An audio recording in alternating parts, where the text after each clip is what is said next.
Hello, Discogodfather here, and this will be my first in a series of videos on the Blaser tactical slash sniper rifles. This video in particular will start with the original design, what I like to call the first generation.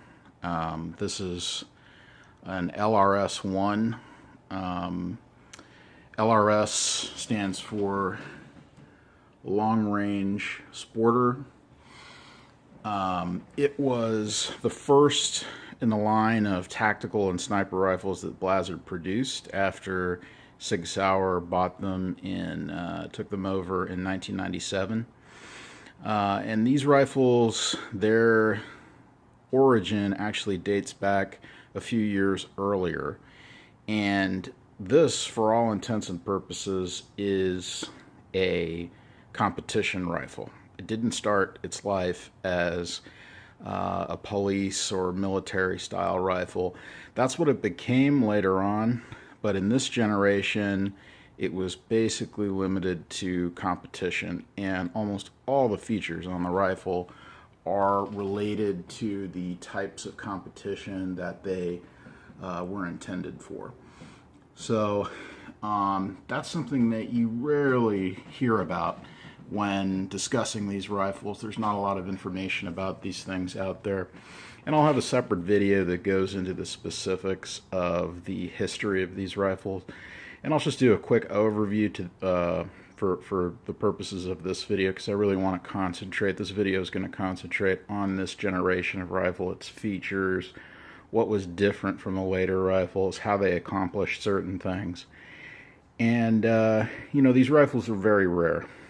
This is number 314.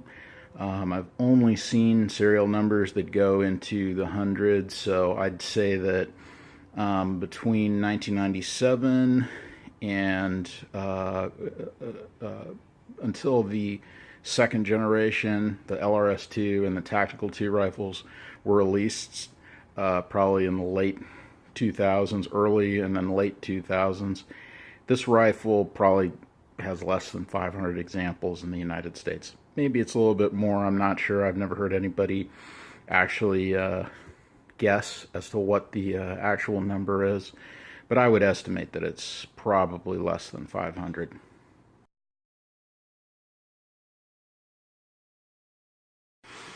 Alright, so just to start with some of the brief history behind these rifles, the R93 system that Blaser developed in the early 1990s was introduced in 1993 to the market.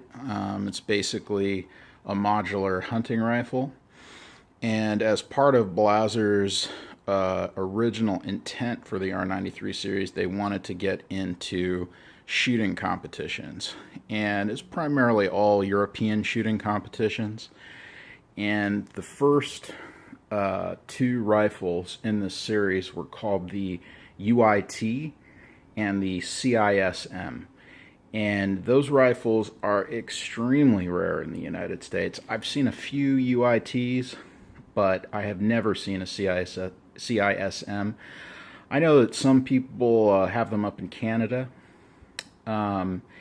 They were a little bit more prevalent there, but it's a little confusing to understand, because between 1993 and 1997, when Blaser was under its original ownership, they really didn't have a lot of a need for a police or a tactical military style rifle. They wanted to get into these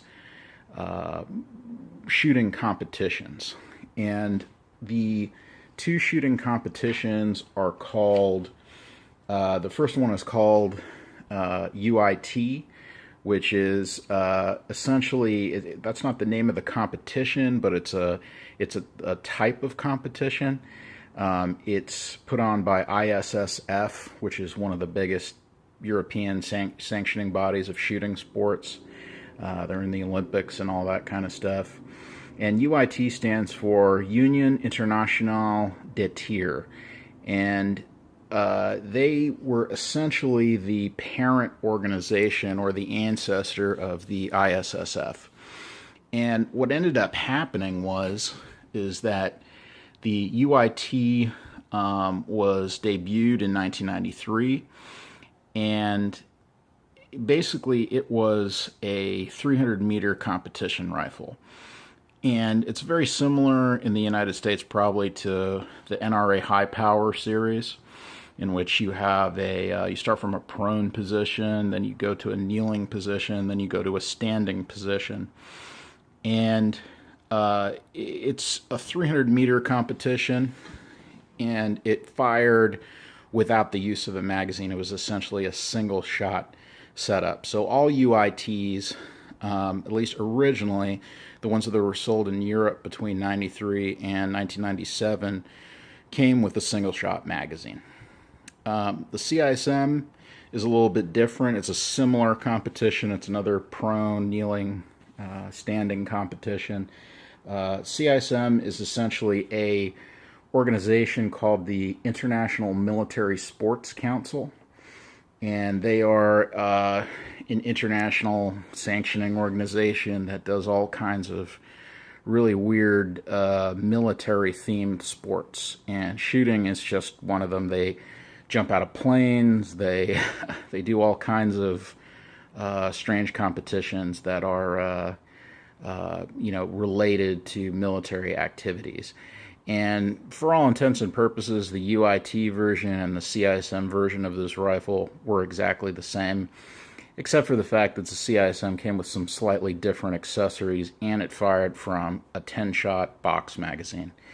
And if you want to draw a lineage, or if you want to draw a parallel between some of those early competition rifles and the first tactical rifles, like this LRS-1, basically it's more like the CISM, you could say, than the UIT. But the rifles are virtually identical in terms of their features and how they accomplish, their goals.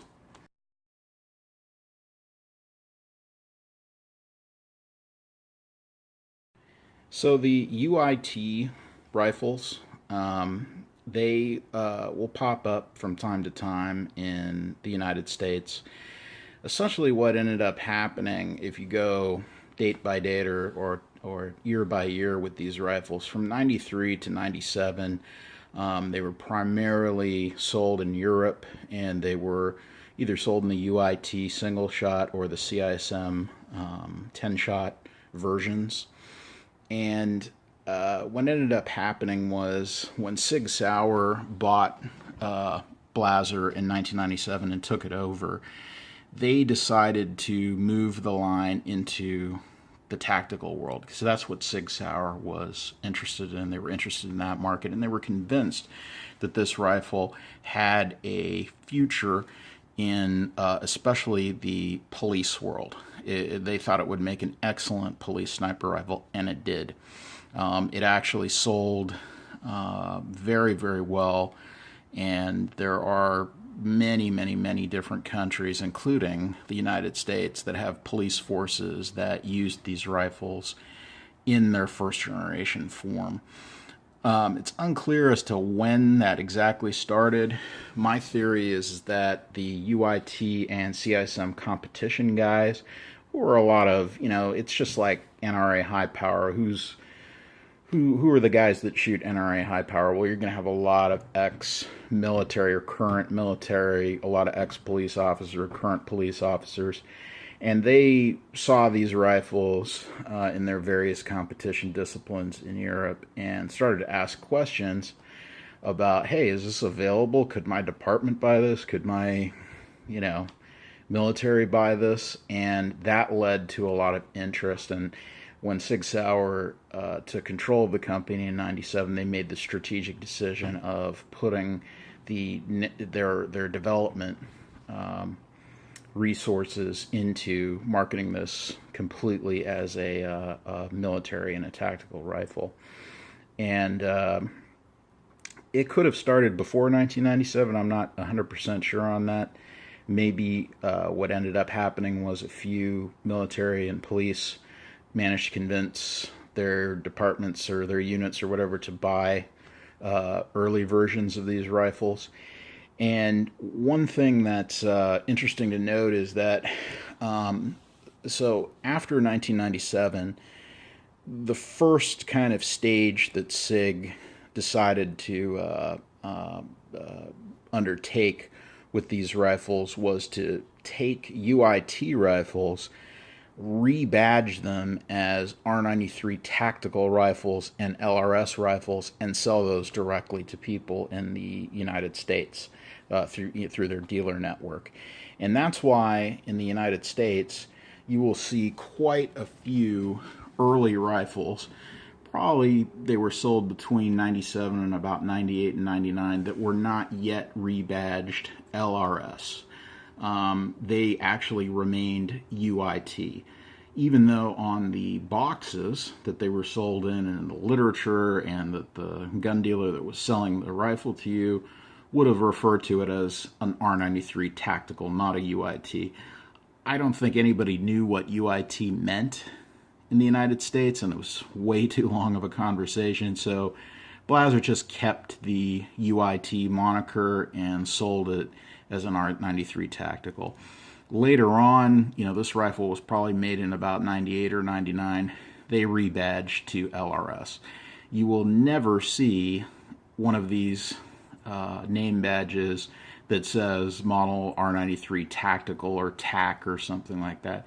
It just didn't happen. If it was sold as an R93 tactical, it was branded UIT, and I have heard some rumors that later versions of the tactical were branded LRT, but I've never seen one of those nameplates, and I'm pretty skeptical, honestly, that that was ever sold. The vast majority of rifles that were sold in the United States have the LRS moniker. And you might ask the question, well, what was the difference between the LRS and the LRT, or the tactical one and the LRS one? The short answer is zero. There was no difference. They're the same rifle.